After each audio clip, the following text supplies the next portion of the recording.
So robotics అంటే first వచ్చేసి మనకి రోబో మూవీతోని ఫిక్స్ అయిపోయారనమాట. హ్యూమనాయిడ్ అనేది ఇది రోబోట్, ఇది రోబోట్, ఇది రోబోట్. కానీ ఆ కాన్సెప్టే తీసేయాలి. అందుకే నేను ఇవి రెడీ చేశానేమో.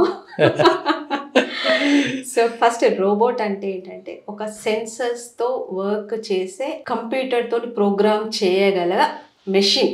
అది ఎలా అయినా ఉండొచ్చు. ఈవెన్ మీరు యూజ్ చేసే ఇప్పుడు ఈ కెమెరాస్ ఇవి అన్నిట్లలో కూడా రోబోటిక్ టెక్నాలజీ ఉంది. సో ప్రతి దాంట్లో కూడా రోబోటిక్ టెక్నాలజీ ఉంది. రోబోట్స్ అని అంటే వాటన్నిటిని కూడా రోబోట్సే అంటారు. సో రోబోట్స్లో ఉండేవి మేజర్గా ఫోర్ థింగ్స్ అని అంటే మన బ్రెయిన్ లాగా, బ్రెయిన్ ఎట్లా ఉంటుందో మైక్రో ప్రాసెసర్ ఉంటుంది ఎక్కడైతే మనం నిజంగా ప్రోగ్రామింగ్ వెళ్తుంది. లాంగ్వేజ్ మనకున్నట్టుగానే లాంగ్వేజ్ ఉంటుంది. పైథాన్, సి, జావా, ఇవన్నీ పైథాన్ లాంగ్వేజెస్ ఉంటాయి. ప్లస్ మోటార్స్ మనకి ఎట్లయితే హ్యాండ్స్ అండ్ లెగ్స్ ఉన్నాయో వాటికి వచ్చేసి మోటార్స్ ఉంటాయి, యాక్చుయేటర్స్ అంటారు.